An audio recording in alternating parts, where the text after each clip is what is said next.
Shalom, salam kasih dalam Tuhan kita, Yesus Kristus.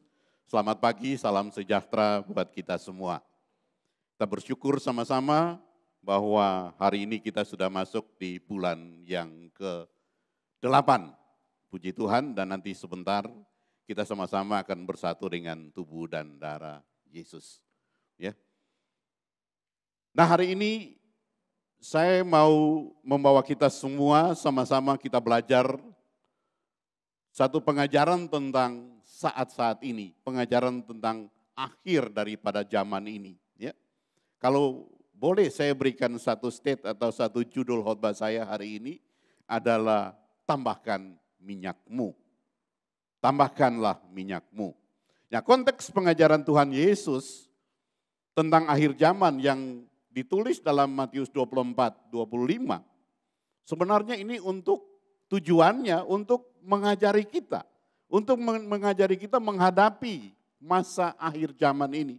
Akhir zaman ini bicara tentang kedatangan Tuhan Yesus yang kedua kali.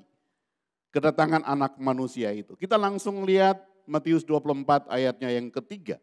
Ya, ayat yang ketiga. Ketika Yesus duduk di atas Bukit Zaitun, datanglah murid-muridnya dan kepadanya dan bercakap-cakap sendirian dengan dia, kata mereka. Jadi 2000 tahun yang lalu murid-muridnya sudah tanyakan hal ini pada Tuhan Yesus. Bila manakah itu akan terjadi? Dan apakah tanda kedatanganmu dan tanda kesudahan dunia? 2000 tahun yang lalu murid-muridnya sudah tanyakan itu pada Yesus. Dan Yesus jawab. Tapi kalau waktu itu kita ada sebagai murid-muridnya, kita tidak terlalu puas dengan jawab Yesus. Karena kalau kita tanya, bila mana, kapan? Ya kita mau dapat suatu tanggal pasti. Kita ingin Tuhan bilang tanggal berapa Tuhan datang, jam berapa. Supaya kita mau pada waktu Tuhan datang biar saya yang jemput Tuhan. Tapi apa jawab Tuhan di Tuhan Yesus waktu itu di ayatnya yang keempat? Ya, dia mulai dengan kata ini, dibilang apa? Waspadalah, waspadalah. Artinya apa? Berjaga-jagalah supaya jangan ada orang yang menyesatkan kamu. Jangan sampai ada orang yang nipu kita. Itu kita harus jangan jadi orang yang bodoh. Ya. Dia cuma bilang waspadalah, jaga-jagalah. Dan nanti kalau kita lanjut di ayat yang ke-36, Tuhan Yesus bukakan. Coba kita lihat ayat yang ke-36. Dia bilang apa? Tentang hari dan saat itu tidak seorang pun yang tahu. Malaikat-malaikat di surga tidak tahu. Anak pun tidak tahu. Hanya Bapa sendiri yang tahu. Nah kalau kita minta tanggal yang tepat, jam yang tepat, dia bilang dia sendiri saja tidak tahu. Yang tahu cuma Bapa. Ya. Ini saat supaya pesan Tuhan ini kita dengar baik-baik. Karena apa? Karena dia cuma kasih tanda-tandanya, gambaran-gambarannya. Tidak ada, karena dia sendiri tidak tahu kapan dia harus datang. Ya. Nah prosesnya, bagaimana Yesus datang digambarkan dalam ayat yang ke-27. Ayat yang ke-27 dia bilang begini, sebab sama seperti kilat yang memancar dari timur dan melontarkan cahayanya sampai ke barat, demikian pula lah kelak kedatangan anak manusia itu. Cara datangnya Tuhan beritahu. Ya. Nah apa yang kita mau belajar hari ini Bapak Ibu? Apa yang kita mau belajar hari ini? Ada 10 gadis yang dipersiapkan untuk menjemput kedatangan Tuhan Yesus. Ada 10 gadis. Tapi ini perumpamaan. Ini bukan nyata, ini bukan sebenarnya, ini suatu perumpamaan. Ya. Jadi jangan sampai kita salah pemahaman. Jangan sampai kita kira begini, kelak ada orang punya pemahaman begini. Kelak kalau saya mati, saya masuk surga, saya akan dijemput oleh bidadari-bidadari yang cantik. Apalagi kalau saya bunuh orang. Apalagi kalau saya ikut dalam bom bunuh diri dan lain sebagainya. Ini pemahaman yang keliru. Ya. Tadi 10 gadis yang dipersiapkan menjemput Tuhan itu perumpamaan. Jadi jangan sampai kita salah salah paham di sini ya. Kita harus punya iman begini, kalau kita sudah dipanggil pulang ke surga, yang jemput kita adalah Tuhan Yesus. Harus punya iman seperti itu, yang jemput kita adalah Tuhan Yesus sendiri. Nah, sebelum kita masuk lebih jauh tentang perumpamaan ini di Matius 25, hari ini kita akan bahas Matius 25 sampai tuntas, ayat 1 sampai yang ke-13, ya, tentang 5 gadis bijaksana dan 5 gadis yang bodoh. Kita harus lihat dulu pengertian hubungan antara Yesus dan gereja. Hubungan antara Yesus dan jemaat kudusnya. Ya, kita lihat Efesus pasal 5 ayat 22. Di situ digambarkan bahwa hubungan antara Yesus dengan gereja atau jemaat Tuhan itu sama seperti suami dan istri. Nah, ayat ini sering saya pakai untuk menasihati orang yang mau kawin, ya. Bahwa istri harus tunduk pada suami, bagaimana seperti jemaat tunduk pada Kristus dan sebagainya. Ini suatu gambaran, bukan Yesus sudah kawin dengan gereja, bukan. Hubungan Yesus dengan gereja seperti hubungan suami dengan istri. Ya, di kitab yang lain, di kitab Wahyu dikatakan begini, di akhir zaman digambarkan bahwa Yesus akan datang sebagai mempelai laki-laki dan akan menjemput gereja Tuhan sebagai mempelai perempuan. Dan akan masuk dalam perkawinan anak domba. Kita harus pahami firman Tuhan ini baik-baik karena jangan sampai salah pemahaman. Ya. Nah, kita lihat Matius 5 ayatnya 25 ayatnya yang pertama. Saya akan baca ini dalam 2 versi ya. Yang pertama dalam Alkitab kita sehari-hari, kemudian coba kita bukakan lebih mengerti lagi dalam bahasa Indonesia sehari-hari. Ayat yang pertama dikatakan begini, pada waktu itu hal kerajaan surga seumpama 10 gadis yang mengambil pelitanya dan pergi menyongsong mempelai laki-laki. Coba kita lihat dalam versi bahasa Indonesia sehari-hari dikatakan seperti apa? Dikatakan begini, apabila anak manusia datang sebagai Tuhan. Nah, ini lebih jelas menggambarkan tentang kedatangan Tuhan Yesus. Akhir zaman ini. Apabila anak manusia datang sebagai Tuhan, keadaannya seperti dalam perumpamaan ini. 10 gadis mengirim pengantin, masing-masing mengambil pelita, lalu pergi menjemput pengantin laki-laki. Ya, ini dia punya pengertiannya seperti itu. Nah, 10 gadis ini pergi menjemput pengantin laki-laki. Ada 10 gadis yang dipilih. Yang pasti mereka punya hubungan dekat dengan pengantin perempuan. Biasanya kalau orang mau kawin, ada teman-teman calon pengantin perempuan ini yang dipakai untuk apa? Untuk menjemput pengantin laki-laki. Bukan saja di Israel, di kita juga seperti begitu. Ya, kita calon pengantin perempuan ini punya teman-teman dekat dipakai untuk menjemput pengantin laki-laki. Ya. Nah, ini gambaran dari pekerja-pekerja yang ada di gereja, pekerja-pekerja Tuhan yang hebat-hebat yang ada di gereja. 10 gadis ini adalah anak-anak gadis yang tumbuh di gereja, bukan di luar. Ya. Ada dalam gereja dan mereka dipercayakan mempersiapkan diri untuk menjemput mempelai laki-laki, menjemput Tuhan Yesus. Yang pasti mereka akan masuk dalam pesta perkawinan anak domba. Yang pasti rencananya mereka pasti masuk surga. Para pekerja-pekerja ini. 10 gadis yang disiapkan untuk menjemput Tuhan Yesus. Mereka menjemput Tuhan, mereka membawa pelitanya masing-masing. Nah, Bapak Ibu, kita mulai masuk lebih dalam. Apa itu pelita? Pelita itu adalah alat penerangan, adalah cahaya yang memberikan penerangan untuk orang bisa jalan, untuk bisa baca, bisa melihat. Ya. Di Mazmur 119 ayatnya yang 105, Mazmur 119 ayat ke-105 dikatakan begini. Firman-Mu pelita bagi kakiku, terang bagi jalanku. Oh, kita tahu sekarang bahwa yang dimaksud dengan pelita adalah firman Tuhan. Firman itu adalah pelita bagi jalan kita. Ya. Berarti 10 gadis ini bukan orang biasa. Orang yang tahu firman. Orang yang kuasai firman. Orang yang hidup pegang firman. Yang dipilih untuk menjemput mempelai laki-laki ini.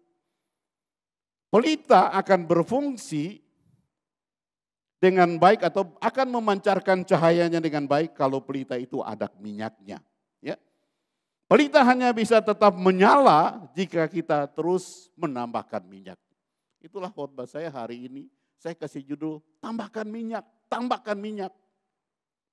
Jangan sampai pelitamu padam. Ya. Kita lihat lebih jauh lagi dalam Yohanes 14 ayatnya yang ke-16.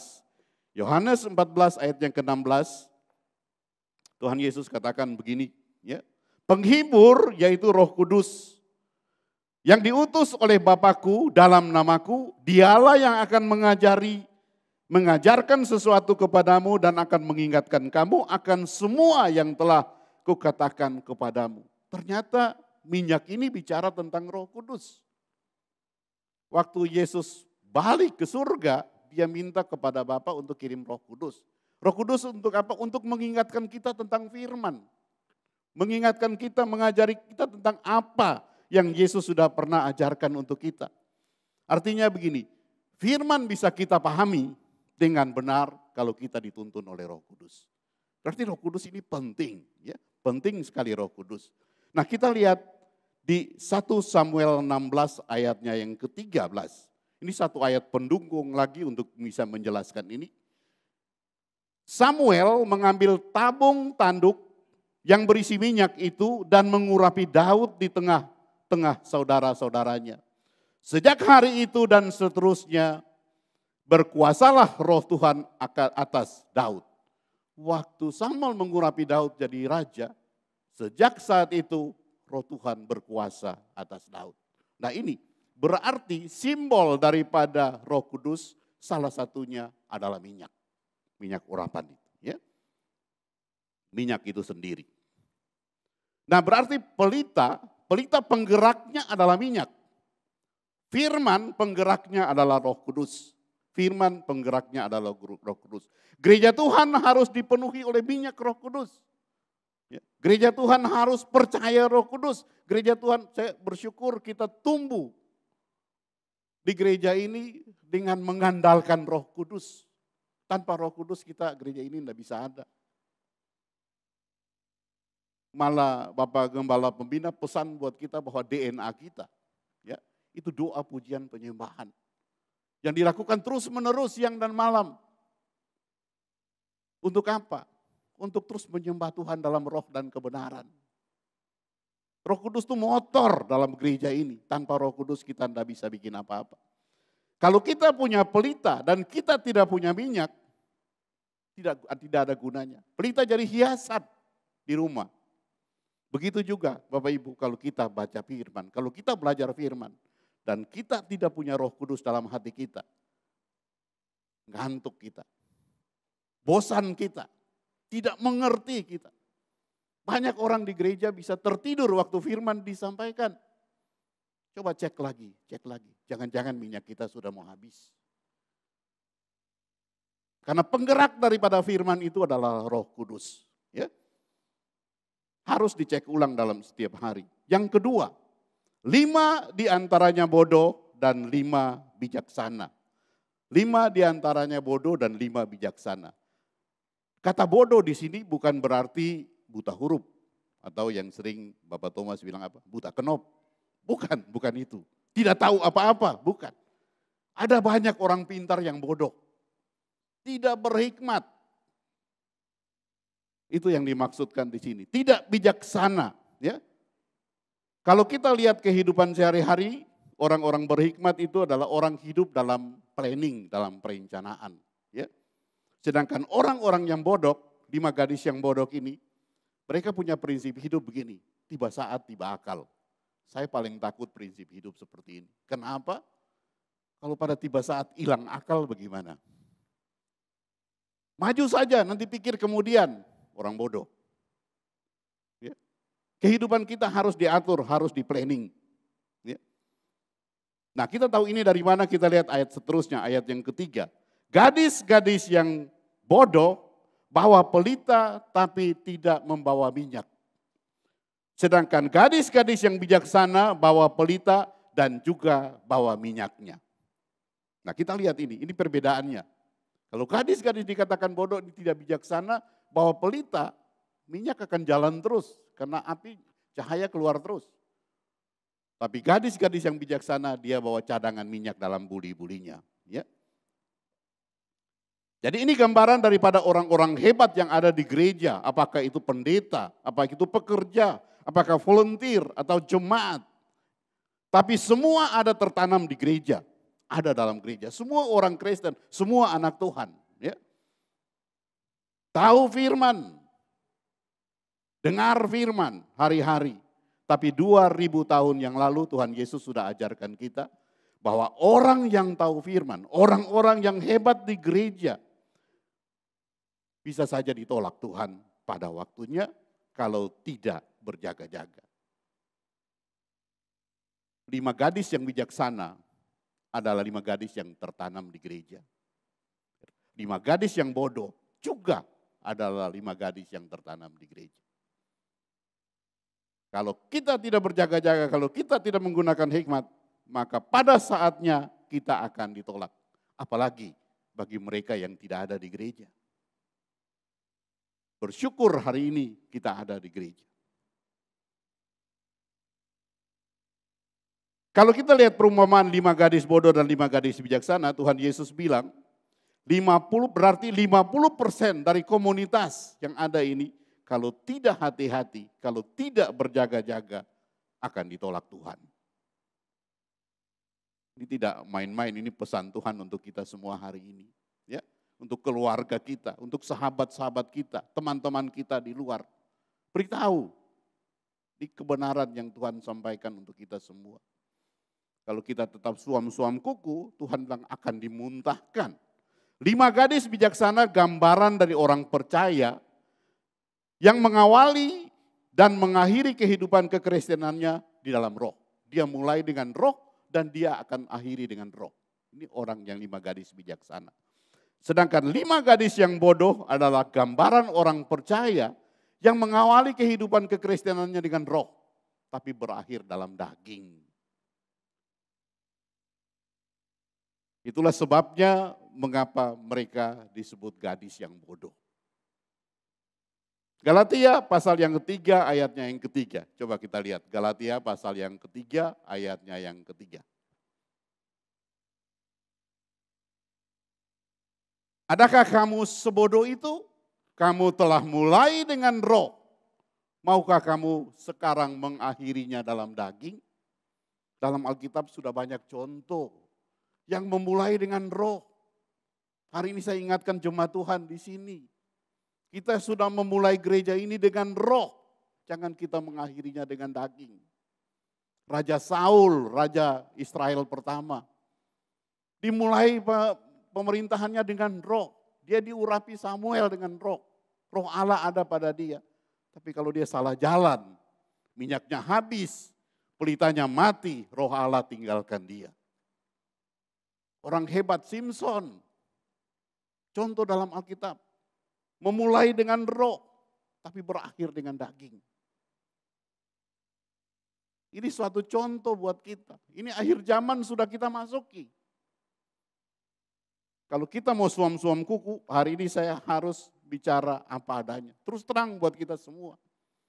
Saya cuma sebagai gembala saya bisa menyampaikan keputusan di tangan Bapak Ibu sendiri. Juga keluarga dan sahabat-sahabat kita di luar. Jadi ternyata masuk kerajaan surga itu tidak gampang. Tidak gampang. Kalau setiap minggu kita ada di gereja itu bukan jaminan bahwa kita masuk surga. Itu bukan jaminan. Apalagi yang tidak ada. Saya tidak tahu, hanya Tuhan yang tahu. Mengapa sampai ada 5 gadis yang bodoh? Sebenarnya ini gambaran dari orang-orang yang hidupnya berpura-pura. Gambaran orang yang menipu dirinya sendiri. Orang yang munafik. Kalau dalam bahasa Alkitab bilang orang fasik. Orang fasik tuh bukan yang dibilang di luar tuh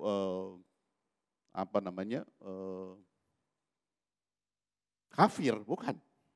Orang fasik tuh anak-anak Tuhan yang masih mengikuti cara dunia. Anak-anak Tuhan dikatakan Kristen tapi tidak bisa mengampuni. Itu orang fasik. Dan Tuhan bikin perbedaan antara orang fasik dan orang benar. Ya. Amsal 13 ayat yang ke-9 dikatakan begini. Terang orang benar bercahaya gemilang sedangkan pelita orang fasik padam.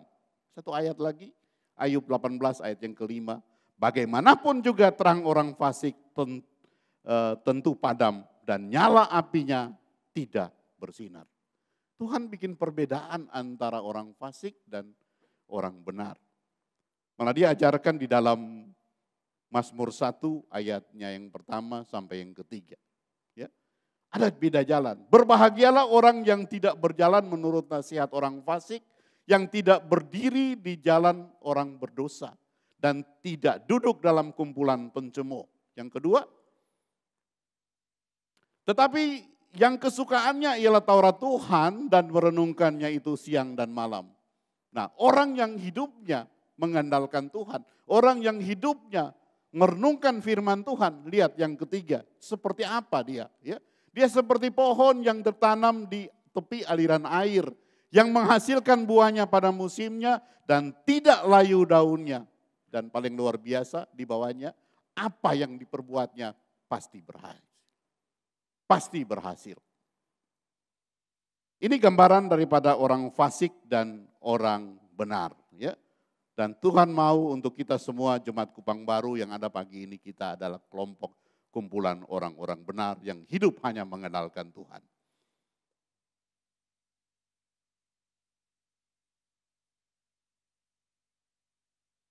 Orang kalau tertidur itu tidak sadar. Ya. Tidak bisa berpikir dan pasti tidak berhikmat. Ya.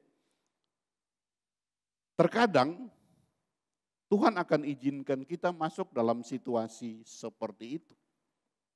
Tuhan akan izinkan kita masuk dalam situasi seperti begitu. Ayatnya yang kelima. Tetapi tidak lama mempelai itu datang.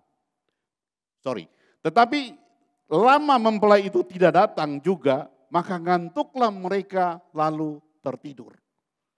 Kita tunggu-tunggu kapan Tuhan datang, kok enggak datang-datang. Dari dulu sampai sekarang bilang Tuhan mau datang, kok Tuhan tidak datang-datang. Lalu kita tertidur, kita terlena. Ayat yang kelima. Ada masa di mana kita semua tidur. Ada masa di mana kita semua terlelap. Ya. Kita semua tidak terlelap. Dan Bapak Ibu kalau kita tidur sekali lagi kita tidak sadar. Kita tidak bisa berpikir. Ada masa di mana gereja mengalami hal seperti itu. Ada masa di mana pekerja-pekerja gereja tertidur. Kecewa. Tidak menentu, tidak ada arah, hilang pengharapan dan lain sebagainya. Ini di akhir-akhir ini, akhir-akhir zaman ini akan masuk di situasi ini. Kita lihat ayatnya yang ke-6. Waktu tengah malam. Terdengar suara yang berseru mempelai datang, song-songlah dia. Aduh, ini kata yang tidak enak, waktu tengah malam. Waktu tengah malam ini waktu yang sulit, waktu yang kita lagi ngantuk berat, kita lengah. Waktu masa-masa sukar itu datang, waktu yang tidak terduga, waktu yang kita lagi tidur terlelap. Mengapa Tuhan datang tengah malam? Dan Bapak Ibu kalau kita tanya Tuhan Yesus, Tuhan kenapa kau datang malam-malam? Pasti dijawab apa? Saya juga tidak tahu. Karena dari awal dia sudah bilang, yang tahu cuma Bapa. Yang tahu cuma Bapa. Malaikat di surga tidak tahu, anak juga tidak tahu. Ayat yang ke-7, gadis-gadis itu pun bangun lalu membereskan pelita mereka. Ini hebatnya. 10 gadis, 10 bangun dengan dengar teriakan itu. 10 membereskan pelitanya. Berarti respon daripada ke-10 gadis ini sama. Artinya mereka bangun dan mereka punya respon yang sama untuk mempersiapkan pelitanya. Bijaksana maupun yang bodoh sama-sama bangun dan punya respon yang sama. Tapi apa bedanya di ayat yang ke-8? Gadis-gadis yang bodoh berkata kepada yang bijaksana, berikan kami sedikit minyak sebab pelita kami hampir mati. Tadi kita sudah bicara, minyak berbicara tentang Roh Kudus. Dan pada saat ini baru dia minta itu. Dia minta itu dari Tuhan.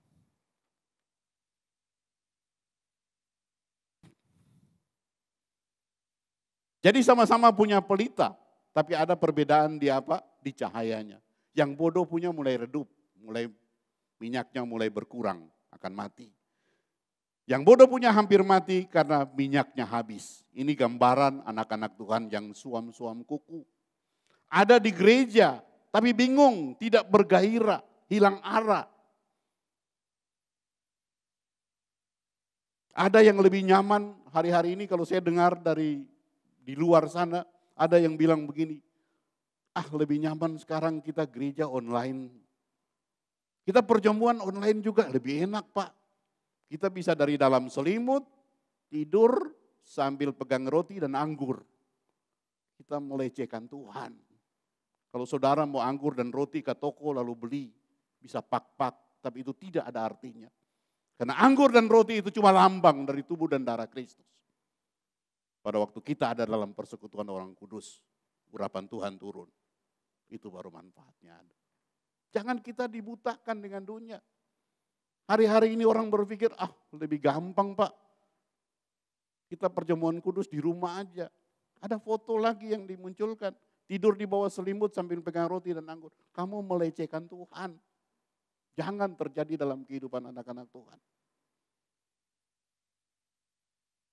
Saya cuma bisa menasihati, saya cuma bisa memberitahu. Keputusan di tangan Bapak Ibu dan juga untuk beritahu untuk teman-teman atau saudara-saudara kita atau anak-anak kita di rumah.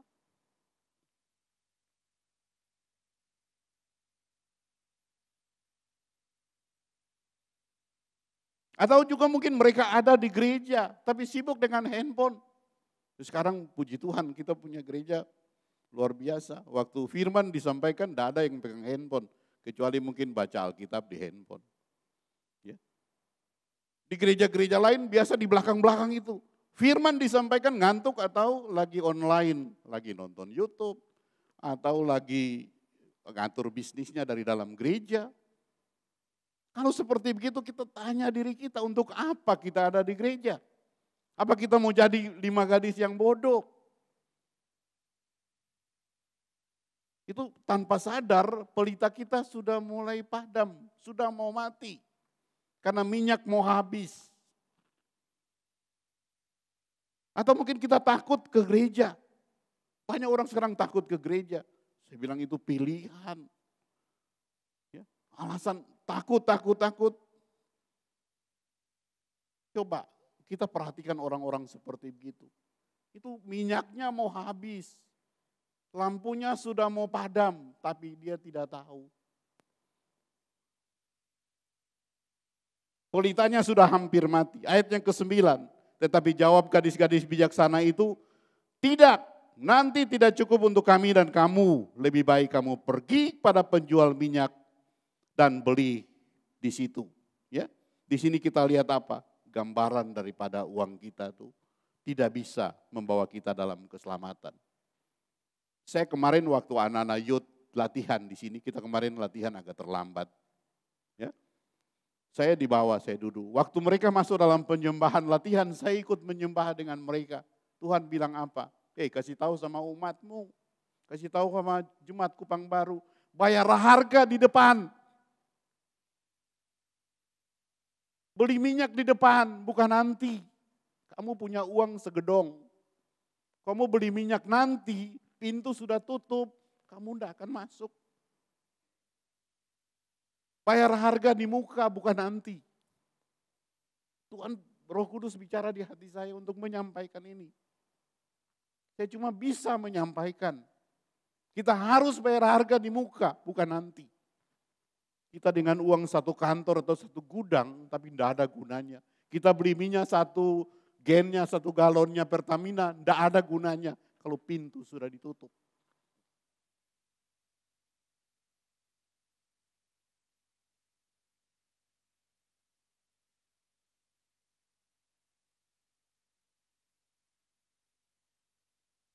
Jadi harga yang kita harus bayar adalah bayar di depan. Ya.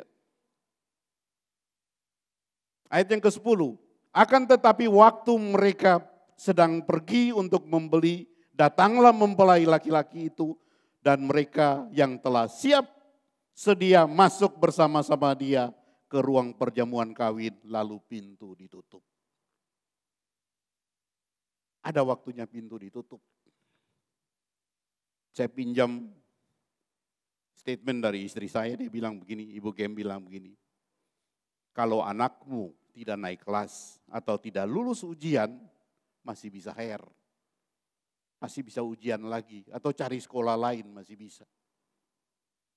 Tapi kalau pintu kehidupanmu sudah ditutup, jangan harap kamu masuk ke kekekalan. Artinya kamu tidak akan menerima keselamatan. Kerajaan surga tidak bisa disogok. Hari ini saya harus bilang ini karena waktunya sudah sangat singkat untuk kita semua. Kemudian datanglah gadis-gadis yang itu, ini 5 gadis yang bodoh ya. Mereka mungkin sudah bawa minyak, mungkin pelitanya sudah nyala. Lalu mereka katakan begini, Tuhan bukakanlah pintu bagi kami. Bukakan kami pintu. Ya. Mereka datang sudah beli minyak, pengantin laki dengan yang bijaksana sudah masuk, pintu sudah tutup, mereka punya lampu sudah menyala, pintu sudah close. Padahal ini orang-orang hebat, anak-anak Tuhan yang tumbuh di gereja. Anak-anak Tuhan yang tahu firman, tapi suam-suam kuku. Kita lihat apa jawab Tuhan Yesus, ayat yang ke-12. Tetapi ia menjawab, aku berkata kepadamu, sesungguhnya aku tidak mengenal engkau.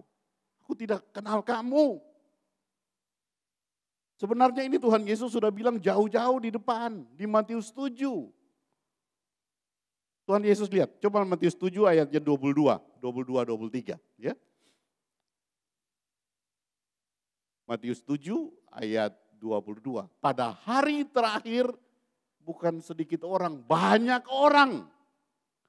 Banyak orang akan berseru, banyak orang akan berseru. Banyak orang akan berseru kepadaku, Tuhan, Tuhan, bukankah kami bernubuat demi namamu? Kami mengusir setan demi namamu, kami mengadakan banyak mujizat demi namamu juga.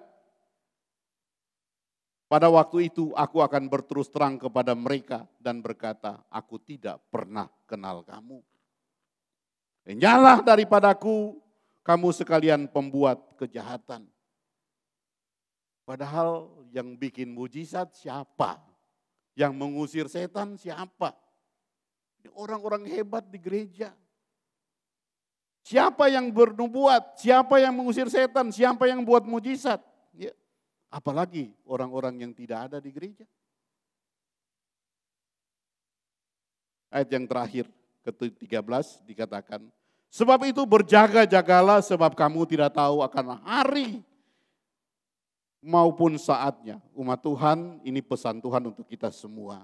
Berjaga-jagalah. Jangan suam-suam kuku. Berjaga-jagalah. Ya. Secara tidak langsung Tuhan Yesus bilang begini, berjaga-jagalah, jangan sampai minyakmu habis pada waktu aku datang. Berjaga-jagalah, jangan sampai kamu tidak punya Roh Kudus dalam hatimu pada waktu aku datang. Sebab kamu tidak tahu kapan aku datang. Ini peringatan yang serius untuk kita semua. Untuk keluarga, lepas keluarga Kupang Baru.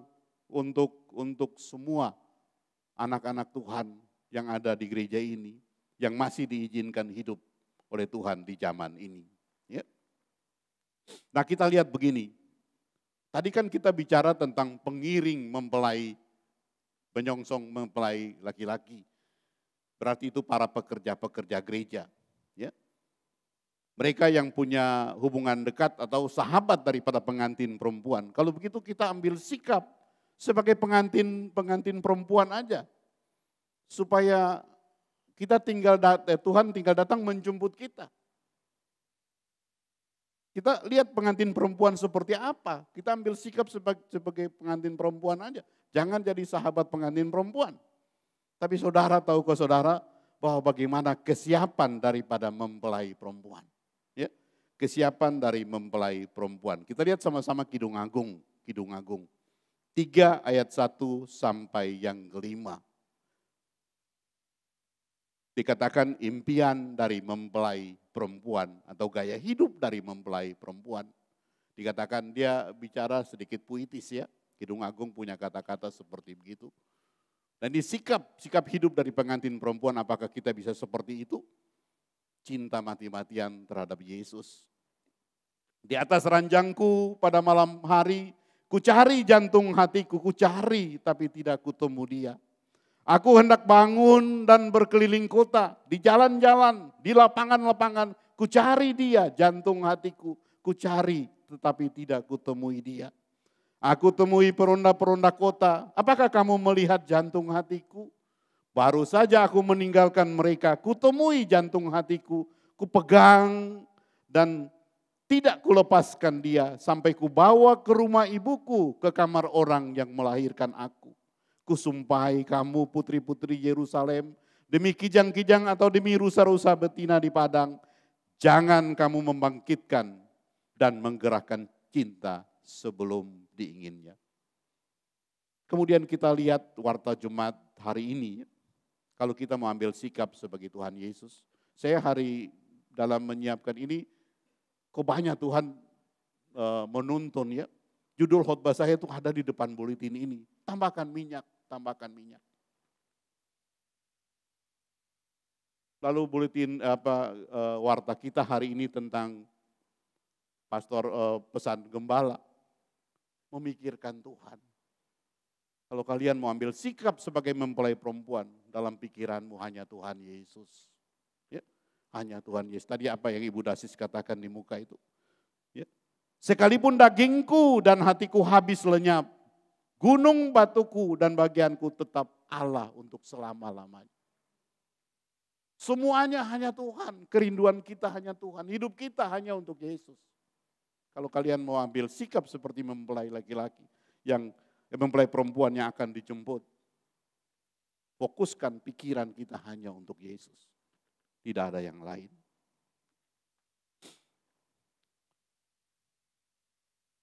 Saya sangat berharap untuk kita semua hari ini bisa menangkap ini. Mari para WL dan singers bisa ke depan. Ini satu ayat yang terakhir, ada 2 ayat yang terakhir. 2 Petrus 3 ayat 17 sampai 18. Saya mengundang para pemusik juga sudah boleh naik.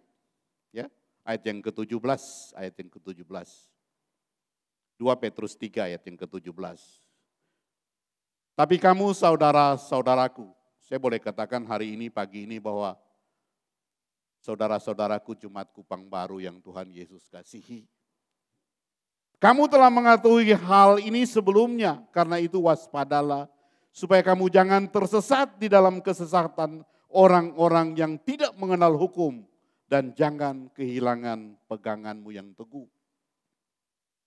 Tapi bertumbuhlah dalam kasih karunia, dalam pengenalan akan Tuhan dan Juru Selamat kita, Yesus Kristus.